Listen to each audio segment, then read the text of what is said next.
Warning: if you might be offended by foul language or off-color jokes, now is the time to kindly fuck off.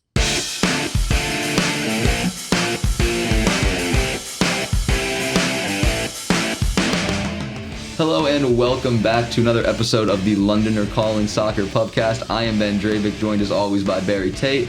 This week we will The lovely Barry Tate. The lovely Barry Tate, forgive me. This week we will be going over the weekend that was in the Premier League, touching on some stuff there. We'll talk about penalties in the league and the difficulties that are there. We want to dive into that a little bit. We also got some more stories, some more Cockney slang. Of course, Wanker of the Week will be the end of the show. And we also have another lovely interview coming up with Wigan Athletic supporter and longtime friend of yours, Mike Hewitt. So stick around, stay tuned. We got a long show for y'all today. All right, Barry, let's get into it. The weekend that was in the Premier League. I actually want to start with Chelsea. I know, I never do, but I want to give y'all credit. I want to give y'all a lot of credit because I love what y'all did this week. You took points off of Manchester City. How are you feeling about where you are right now without? It's good, but when you get that little bit of success, now I'm thinking it should have been 3 points. Yeah. Not the second You were half. up. You were up 1-0. We were up, and I actually didn't get to see the first half, but I watched it on my phone, and I'm reading the, whatever it is they called it, a phone.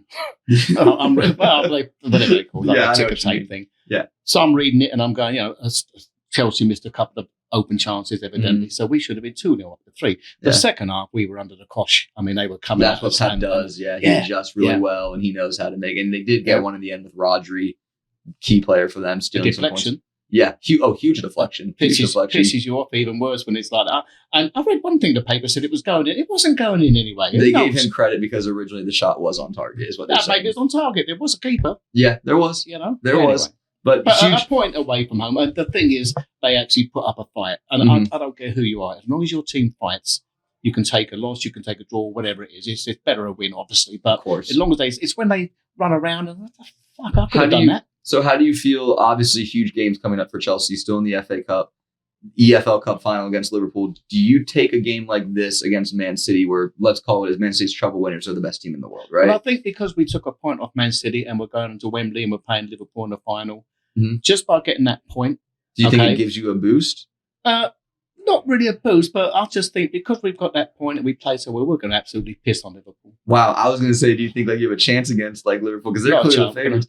You're going to piss on them. Yeah. Speaking of Liverpool, we'll move on to them. A lot of injuries piling up, but an easy win against Brentford 4-1. But Alisson's injured, Trent's injured.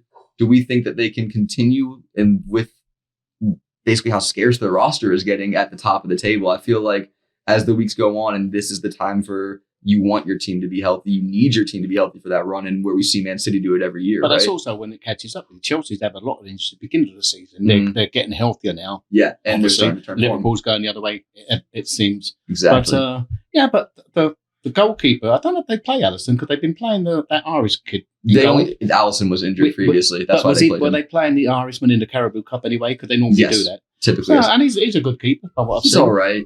I think that they would start Alisson for the game against Chelsea. Yeah. I think that would happen. But we can move on. We'll quickly cover Arsenal. 5-0 against Burnley. We're flying at the moment. Goals are soaring in. 5-0 against Burnley. Yeah. You think that's a great result?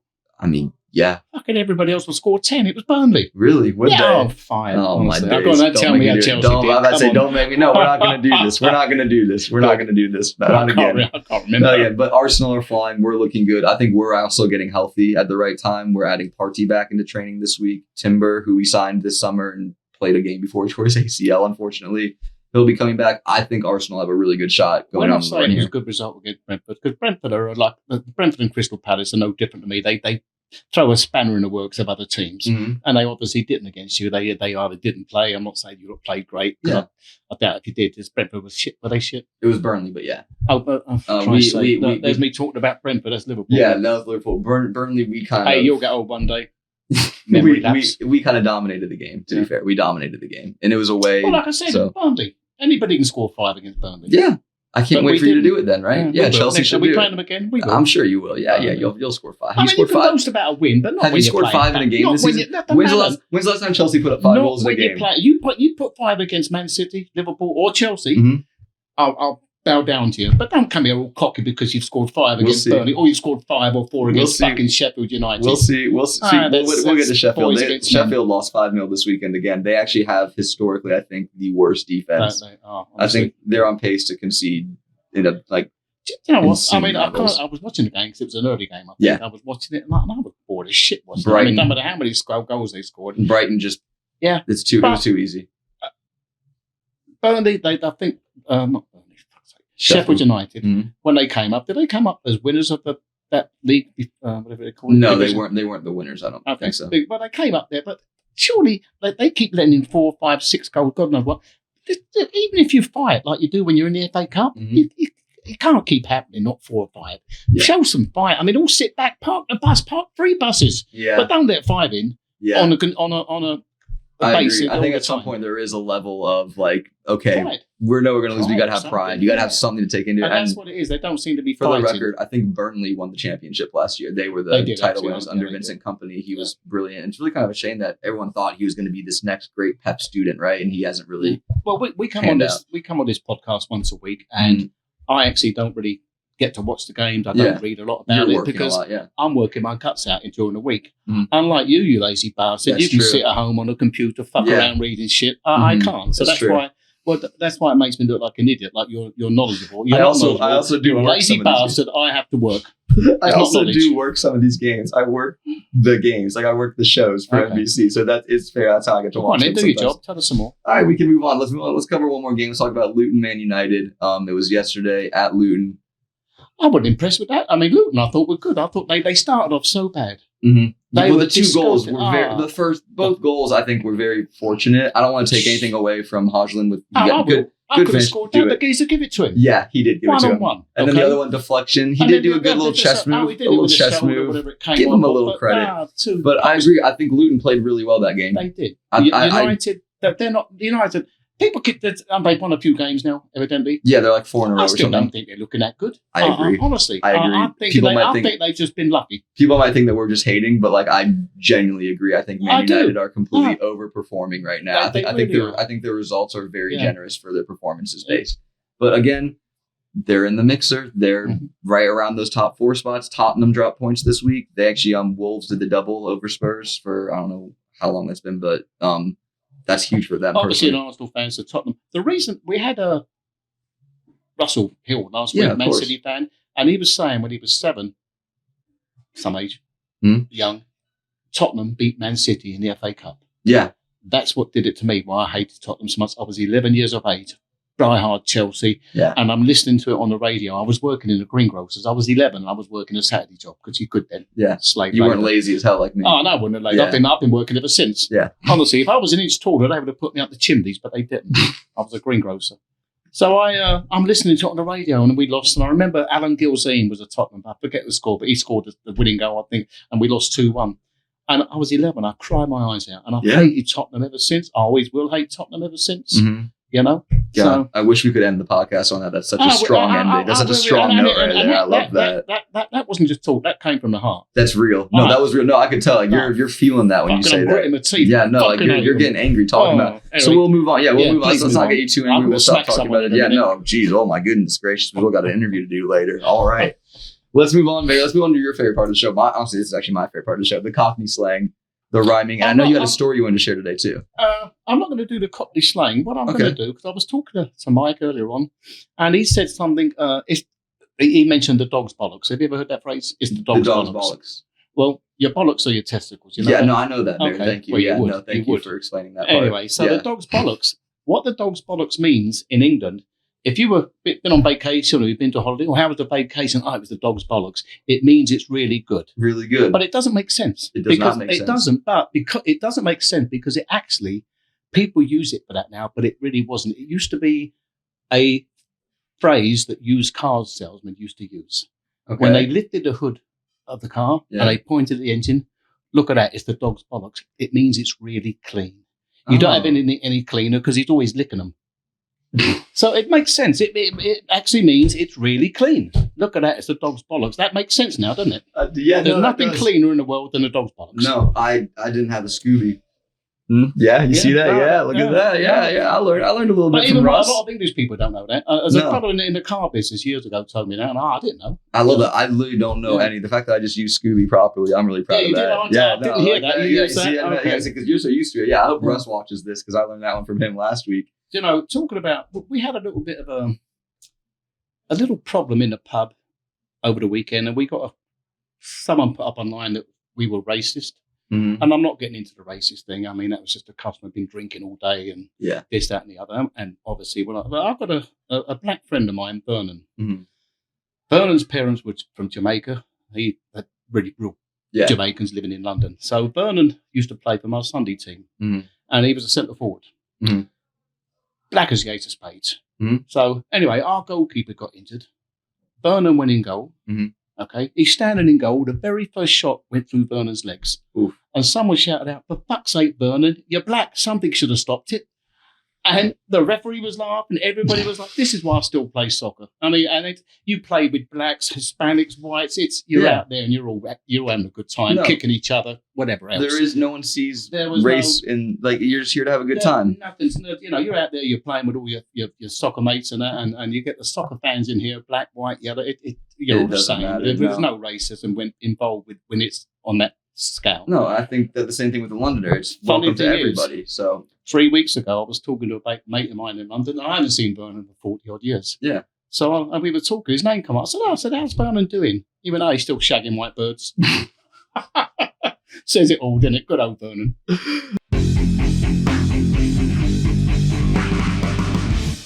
Hello and welcome to the interview part of our episode. Today we have a special guest on, Mike Hewitt. He is a Wigan Athletic fan through and through. There is no Premier League club. There is no Championship club. It is Wigan, do or die. Mike, welcome and thank you for being here today. Thank you. And it's absolutely Wigan through and through. Did you like that? You're like, let everyone off the jump. There's nothing else. We got all our listeners go, nothing else. Who's Wigan? Yeah. So let's talk about that, Mike. Tell us a little bit about how you fell in love with Wigan and a little bit about Wigan themselves. So I started off my football supporting life, I guess, when I was 6 or 7 years old. My dad, who is not a great football supporter, took me to see Manchester United at Old Trafford. Nice. Dennis Law, George Best, Willie Morgan, all the greats, Bobby Charlton. You said not good enough. And we sat up in the stands, and the pitch looked about this big, about as big as a postage stamp, and I was absolutely bored stiff. So the following week, my granddad, who was a dyed-in-the-wool Wigan Athletic supporter, Wigan Athletic were in the Cheshire League at that time, non-league.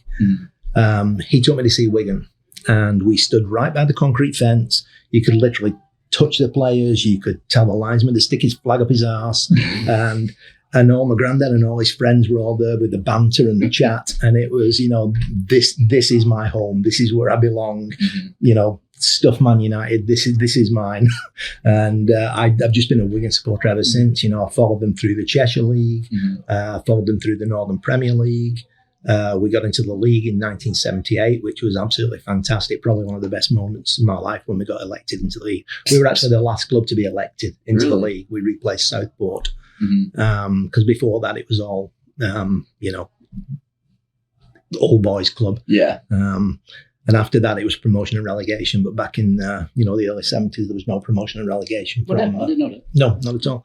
78 got into the league, watched them go up and down through the leagues. Then I guess early 90s, mid 90s, we were taken over by a guy called Dave Whelan. We were bottom of the 4th division, going nowhere, looking to be relegated.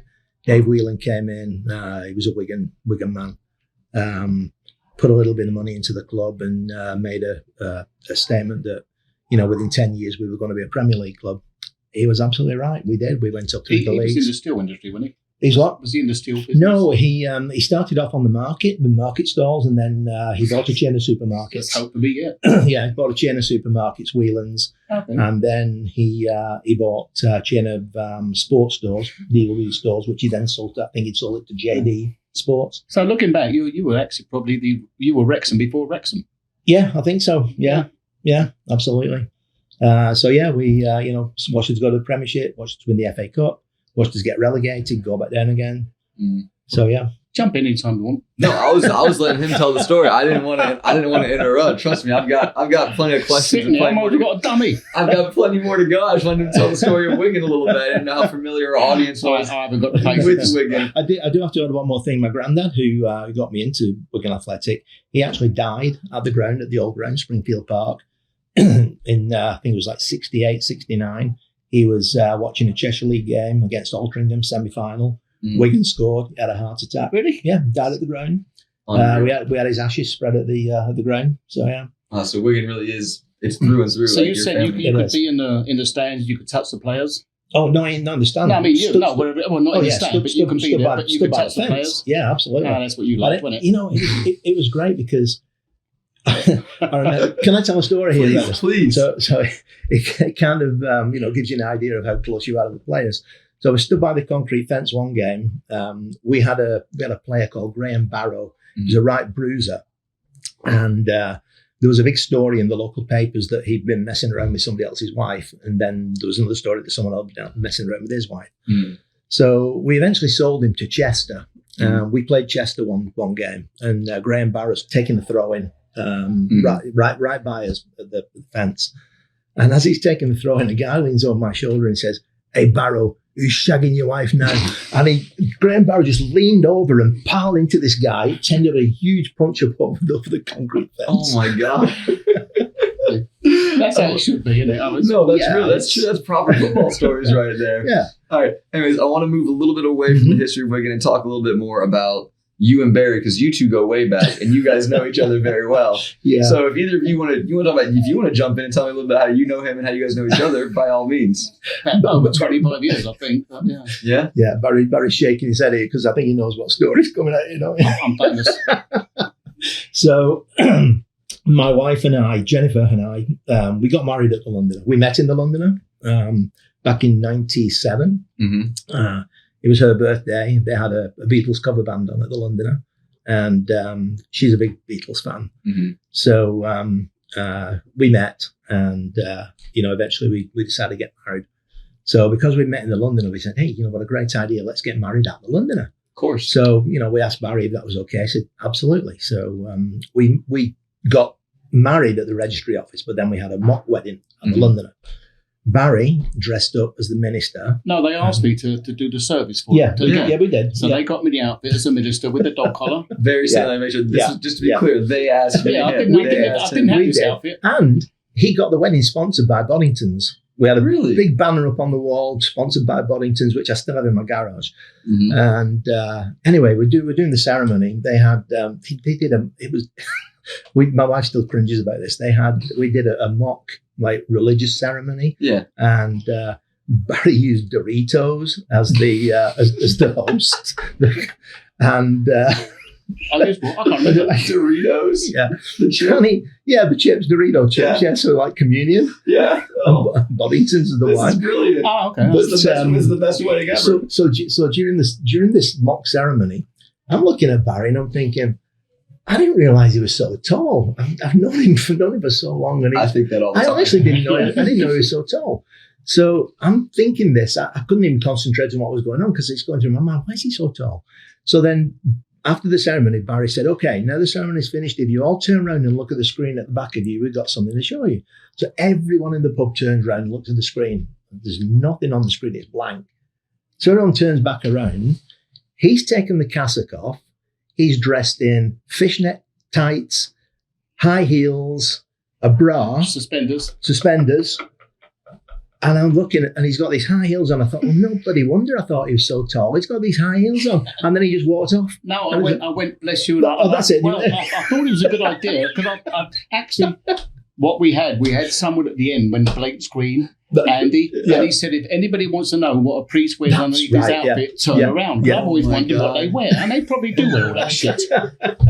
And I thought it was a good idea until I did it. Story ever. This is the best story You ever. can get it online, the picture. Once the cassette Oh, comes I'm good. No, that's okay. No, seeing is believing. I'm good on that. Yeah, oh my so God. you do not want to see No, it. yeah, I've already got a visual working up here. I'm good. Scar for life, you'll never forget it. Oh my God, that is the greatest story I've Do you ever know, heard do you know this what? podcast. I'm going to lead this into a story. So when I got married in England, Yeah. when I worked in the market, so I was getting married on a Saturday. On a Friday, all the fellas in the market would all have a drink. Yeah. And this was when they used to have what they call stripograms. Right. Mhm. And a pretty girl would come in, Yeah. she'd take her top off and kiss you on the cheek and that. So, but what they got me, okay, I'm in the pub and lucky I don't drink a lot and I don't. I've had a couple of drinks and all of a sudden this thing walked in, had the wig on, had the bustier, fishnet tights, suspenders, and a pair of bollocks. They got me a transvestigram. So that's where you got the inspiration for your outfit for his Well, I wedding. should have married him. Actually, as my marriage turned out, I bet he could cook much better. Oh my God! All right. Yeah, so let's see. Yeah, let's, Oh my God. Okay, let's go back to the football. Let's go back to the football. I'm gonna say a name.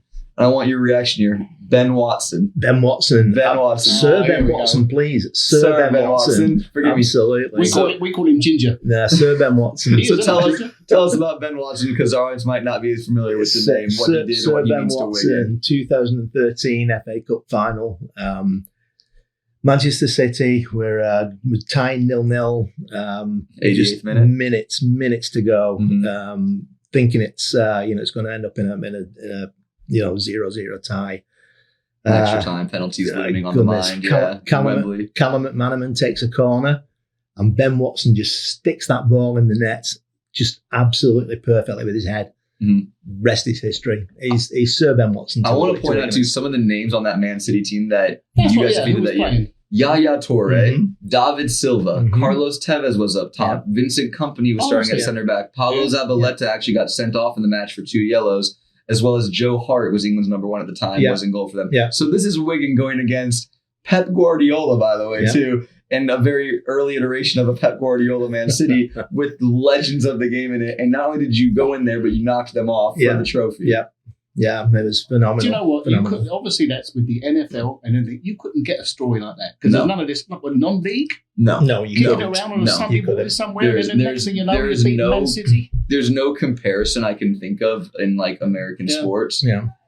relative to Wigan beating Man City. Yeah. That would be like a high school team going and knocking off like Yeah, the Kansas City absolutely. Chiefs, basically. Yeah, it really really, would be really. like just tiers below, and then just incredible. We've had that history with Man City. We definitely became the bogey team. Oh my God, yeah, they beat them again in the FA Cup Yeah. again. Yeah. A couple of years ago, Will Grigg. Yeah. And my first experience of playing City when we were actually a non-league team, 1971. Mhm. We were in the Northern Premier League. We drew Manchester City in the 3rd round, and we went to Main Road. At that time, Malcolm Allison was the Man City manager. Mm. He walked around the ground, and Wigan took, for a non-league team, I think we took about 14,000 that day to Main Road. And Malcolm Allison walked around and paraded in front of the Wigan supporters, and he's going, 5-0 today, 5-0, 5-0.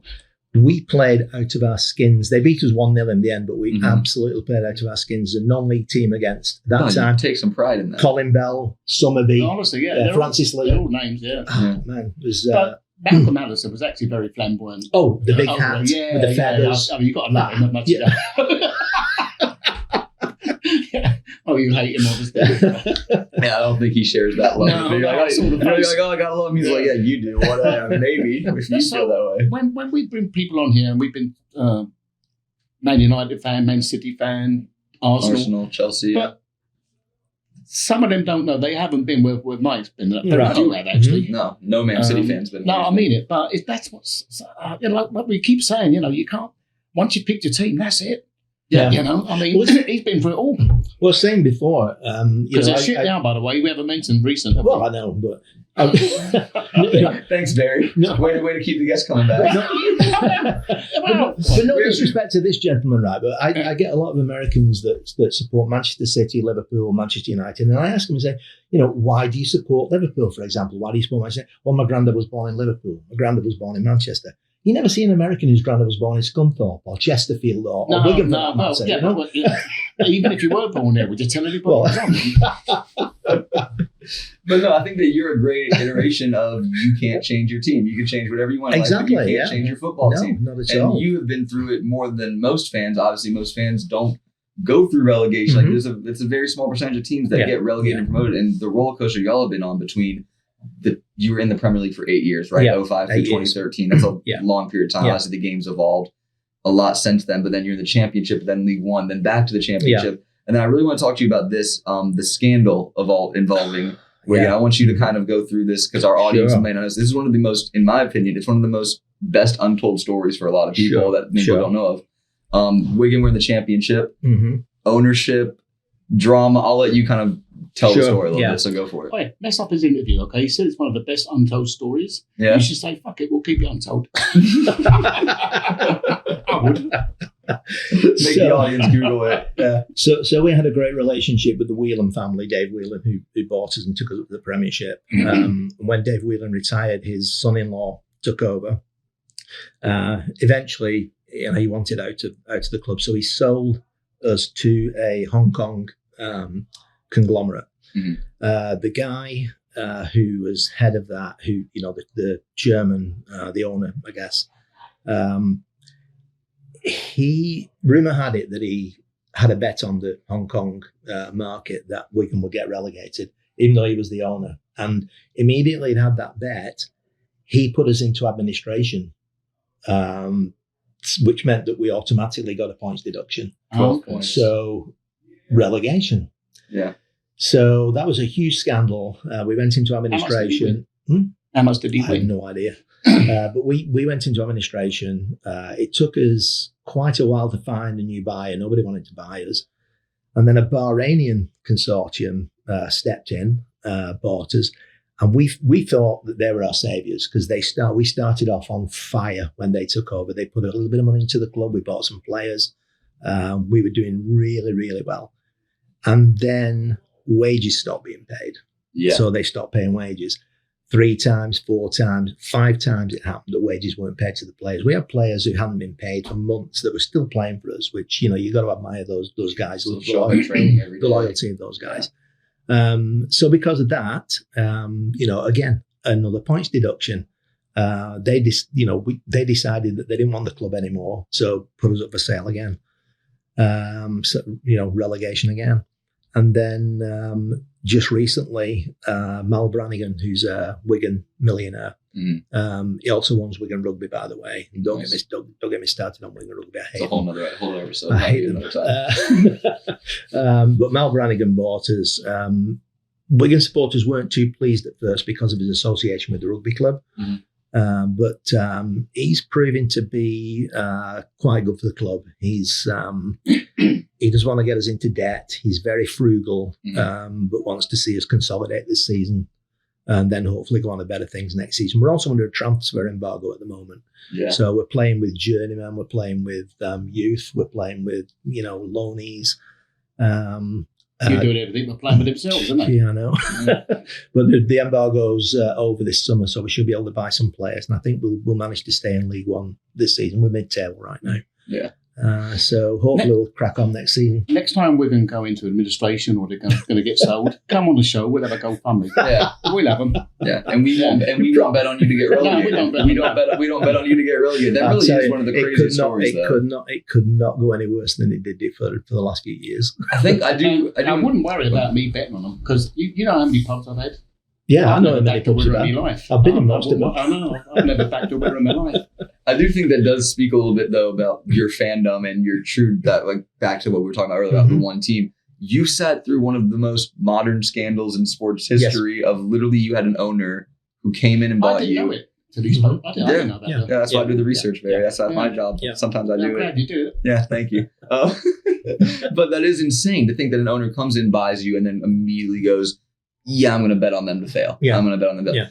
That's a rumor, by the way. It was never proved. Yes, I know. I know that it was a rumor, but there was a lot going on. The fact that that's even a concern. There's no smoke without fire, right? So I heard another rumor that he actually had a bet that he wouldn't be found guilty. He's a genius. It's a game. Him and Ivan Toney should hang out. They could really get along, wouldn't they? But no, I do want to give you credit because there are a lot of fans that would have just watched a different club or just. But you, and again, I think this speaks to soccer fans in general, you don't change it up. You No, can't change it up, and it's part of your blood now, isn't it? Yeah. I mean, my biggest worry was that I wouldn't have a club. Yeah.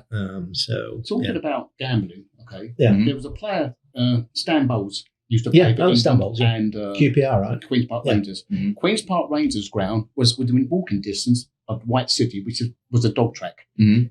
And Stan Bowles, every time they wanted, where he's at White City, he was a chronic gambler. Mhm. When it came up to renew his contract, the deal was you'll get a new contract, but you have to join Gamblers Anonymous. That was the Okay. deal. Yeah. So they're at Gamblers Anonymous. He's filling out the paperwork. He said to the bloke, I bet you £20 I don't last 2 weeks. He said, you haven't lasted a day. Come back when your attitude changes. He's having a better go. Didn't last 5 minutes. Yeah, it didn't last 5 There minutes. must be I think a 20. It's brilliant. But they were characters, weren't they? Yeah. You don't get those characters anymore. I think it was. It might have been George Best. Forgive me if it wasn't him, but it was. He was very famous for drinking and going out with a lot of Yeah. women. Yeah. And he said, "Yeah, I remember one season I gave up women and drinking. Worst 5 minutes of my life. Yeah. Worst 5 minutes of my life. But that's what it was years ago. There's another fella that used to play for Queen's Park Rangers. They got a lot of gamblers. Name's over got out of my Queen's head. Park But he Rangers. used to Rodney come in. Marsh. No, but No. this is no midfielder. It'll come in a minute. Yeah. He used to come into my pub in Addison. Mhm. He used to play for England and Queen's Park Rangers, and he was in his 50s, Mhm. okay, which I was at the time when he was coming in. And every time he came in, he actually stole a girl from George Best, Miss Iceland.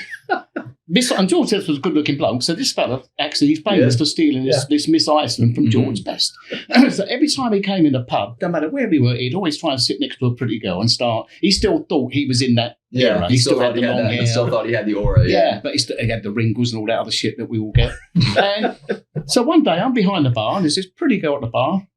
He walks in. I fucking wish I remember his name. Anyway, he walks in. He sits at the bar. He starts chatting to this girl. She's in her 20s. He's in his 50s. So I'm there. And he says to her, and I'm standing the other side of the bar talking with him. Yeah. And he said to this girl, he said to her, have you ever slept with a 100-year-old man? She went, no. He said, what about two 50-year-olds? I mean, it's nice of him to include me, wouldn't it? But yeah, that's the God's truth. Yeah. So, It was nice of him to include me. Yeah, I didn't know where he was going with it. I didn't know where you were going with it. I didn't know that's where we were ending the story. I had no idea. It was like a map with no direction. I love that. Oh my God. I'm going to tell him. So, Yeah, go for Wigan it. fan, he's from Wigan. Mhm. I have no fucking clue where Wigan is. really? I don't. Why would I? Because you're a southerner, that's why. Well, exactly. I don't go past Watford, you know that. It's literally halfway between Manchester and Liverpool. Is it? What's Yeah. the nearest better known town? Just Manchester and Liverpool, is that it? So it's a stopping point. If you go, I won't say it because I hate them, right? But it begins with a B and ends in an N. And Blackburn. has OLT in the middle. oh, I don't know. Blackburn, I don't know. Well, that can't spell. What is it? Bolton. Oh, Bolton. Okay. Don't It's like fucking Don't Grand make me say, Scrabble. don't make me say that word. Don't Don't make me say spell. that word. Don't make me spell. They had a good centre forward, Davies. Remember him for Bolton? Yeah. Yes. He was a good centre yeah, forward. yeah. I love that. I saw a tweet the other day remind me of that. Well, actually, it was like men can literally just sit and name old sports players and have the best time. And we're just sitting here like, yeah, old striker for bowling. You're like, oh hell yeah, man, great times. Like I love that. It really is so So simple. what's Wigan known for? The town itself. What's what? What's it known for? Is it still... What, Wigan? Yeah. Cotton mills. Cotton mills. Yeah. And pies. And Pies. wooden clogs, or is that Leeds? No, that's probably Leeds. Yeah, you didn't wear Yorkshire. wooden clogs. Other side of the Pennines. It's like going back fucking centuries when you go up there, honestly. Hey, They all- Wigan's they all- known- they play. They've been at Wembley all the time. They have some good FA Cup success. They're known for. Yeah. They Oh, got some- one. What else did they win? They've won it. They've won it more recently than Spurs. Had to get that on the pod. Had to get that on the pod. No, we Come pick on Spurs. on. Let's leave Spurs alone. Come on, we'll Yeah, we're talking about their loss. Yes. Yeah, of course. No, but Wigan's does stuff. They've got some good history. I think that beating Pep Guardiola twice is something that No, it's- genuinely Yeah. most managers today literally can't, or most clubs today can't Your say they team, beat your them. team haven't done that. Just once. Actually, we did beat So them you're twice worse this than year. Wigan, basically. Yeah, basically. Yeah, honestly. How many shirts do you think the Arsenal team, whatever you want to call them, Yeah. how many shirts, Arsenal shirts, do you think they sell in the USA? Just have a quick Oh, guess. dude. Just anything. Millions. Millions? Millions. Well, even though you said millions, Mhm. Wrexham sell more shirts than Arsenal. Is that true? Absolutely. That is- Yes. that That's is- how good your that tells team you is. the I'd power. rather have Wrexham. That- Yeah. Fucking Paul Mullins. Speaking of how good teams are, how's Chelsea doing? We won, didn't we? No, we tied. No, we should have won. Look how happy you are. I love it. There we go. You can bring it up this week. Give a shit. That was actually one of my best memories, beating Chelsea at Stamford Bridge in the FA Cup when we were a 4th division team. Tell us about it. Yeah, and we probably put out a UT. Love that bit. Before we even get to the story, Barry's like, yeah, we didn't care. I guarantee it. I would have said the same thing if he said we beat Arsenal. All right, Did you really beat us? Yeah, 1981 was a 3rd round FA Cup tie. It's only you and 3 other people who remember that. Well, now every listener's going to know it too. I love that we're educating the listeners on like Wigan and lower league. We were in the 4th division, and it was an FA Cup 3rd round tie. I went down to Stamford Bridge, and it was a dire game, to be honest. But second half, one of our legends, Tommy Gore, just picked the ball up for a free kick just inside Chelsea half and just hit it into the top corner. It's like just went berserk. It was fantastic. Yeah.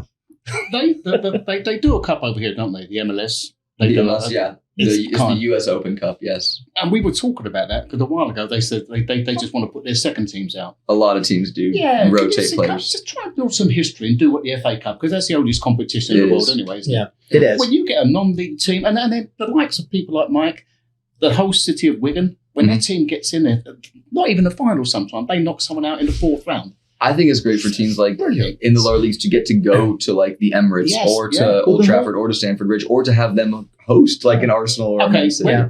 Man United played a shit team in the FA Cup last round. They were winning 2-0 and they pulled it back to 2-2. And I remember one of their fellas, he was a Man U fan, he scored against Man United. He could die tomorrow and he wouldn't worry about it. He's achieved everything he could probably want to achieve. He's got a memory, he can tell as many grandkids as he wants. I think that those cup games are so important for clubs such as Wigan and for other teams in the lower leagues, because it really does give them experiences that we as fans of like a Chelsea or an Arsenal take for granted, right? If we get to go see our teams, or not me personally, like on TV, play in Old Trafford and play at the Etihad and the Emirates and all these beautiful stadiums across the country. But Wiggins and other teams like that in lower leagues, like Lincoln City and stuff, they don't get that. So when they do get matched up to either host or play a team, I think it's so important. I love the tradition that comes into it. And for them, it is their quote unquote Super Bowl. Yeah. Like it's the biggest game of the season. It pumps money into the club as well. Oh, it's huge. It's a huge payday. I've heard stories of literal clubs being saved by the fact that they drew to host Arsenal or to host Man City. It's like the money that comes in from that will spare you for a year. Absolutely. The other side of the coin, it's all right in talking, we beat them and them in the FA Cup net. Fucking horrible when you lose to one of them little shitbag Wayne, because like 10 divisions below you, half the team have got a daytime job. Just ruins your day. That's the beauty of supporting somebody like Wigan, because if Chelsea beat us or Man United beat us, it don't matter, does it? We expect it. Don't put what if. There's not many teams that Chelsea's guaranteed to beat lately, Barry. I hate to break it to you. I'm telling you this because you two don't know this. So last week, I was talking about working in the market and buying a stolen television off of some thief. Okay, that was last week. So I'm telling this story. I leave here, our ice machine had broke down. After we finished, I'm at Kroger getting ice. I'm putting the ice in my truck. A police car went by. Then it reversed back. He said, "Is that your truck?" Before I knew it, I was in handcuffs. God's truth. 5 o'clock last Tuesday, I got arrested, put in loose sterrett. You ever been there? No. What? I mean, I didn't expect a hotel, but fuck me, what a shithole. And I was there for 30 hours. And they you go from department to department and everything gets freezing in there. Honestly, I had nibbles like, I'm telling you, brilliant. Anyway, and they gave me the outfit I stripped off, and they gave me the boxer shorts and the outfit, and they gave me a pair of frogs. One was 2-sided, bigger than the other one. It kept fucking falling off. And then they put me in a thing with about 20 others. They've all got tattoos, and I couldn't understand a word they were saying. I've been in Dallas 30 years. All this for just parking your truck in the wrong place? No, I had a warrant out because I was in a traffic accident. It wasn't even an accident. The woman hit me. But my sticker was out, my driving license was out. I didn't have any insurance. So I couldn't stick around. So I gave her all my info, and I took off, and they got me for hit and run. But I didn't know there was a warrant. I didn't know. But he put the handcuffs, they're so tight. I put my hands behind my back. I got handcuffs. Everyone's driving by, and you feel right, dick. Anyway, so he put me in the back of the car, and I'm sitting on my hands, and I was in agony, really. I'm driving down here. Every time I think he's looking for the potholes. Every pothole there, and I'm doing this. I'm trying to maneuver to get a little bit comfortable. He looks around. He said, "What are you doing?" I said, "Well, I'm not fucking Houdini. What do you mean? What am I doing?" I mean it, prick. Anyway. Picture back there pulling out, get the handcuffs on. What can you do? We're going to just say surprise and hold them up or I something. look at that. I was having a wank, mate.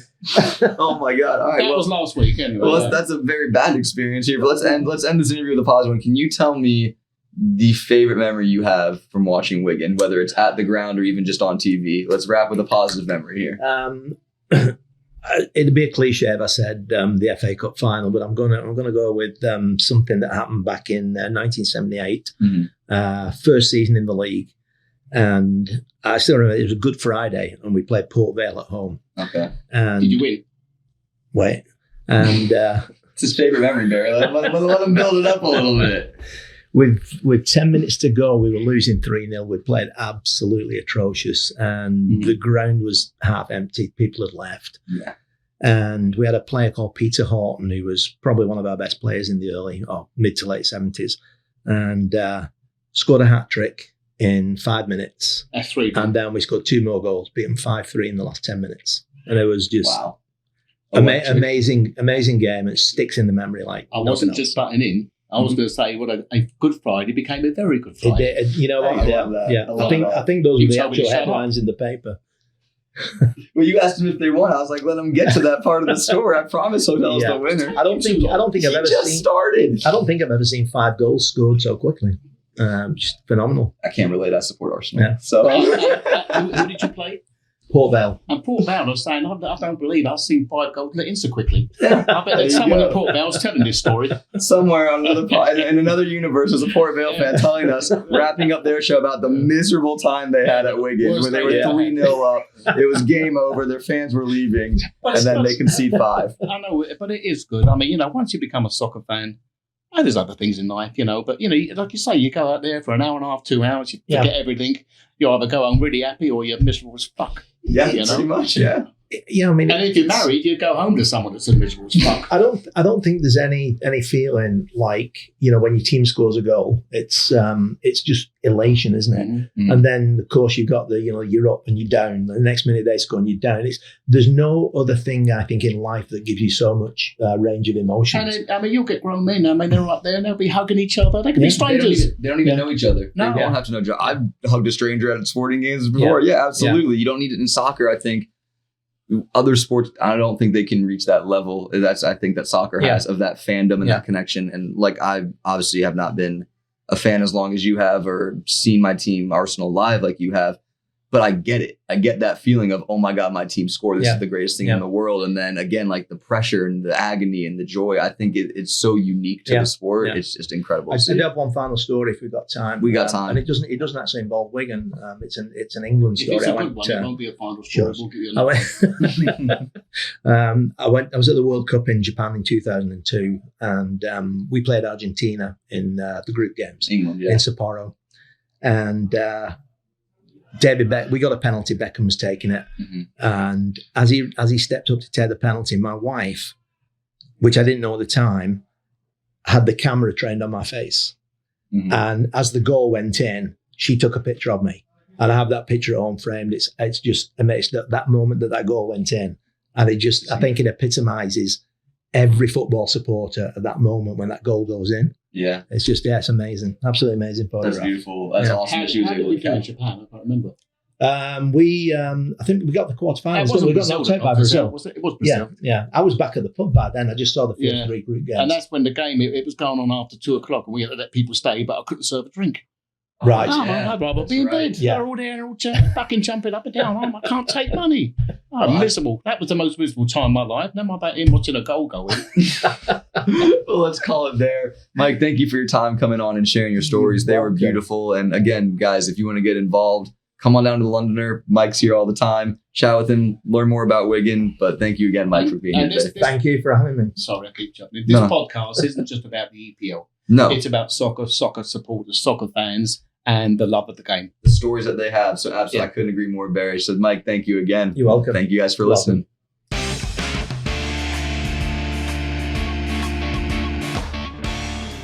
And a huge thank you again to Mike for coming on, teaching us about Wigan, talking to us about Wigan. We love having guests on. So Mike, thank you again.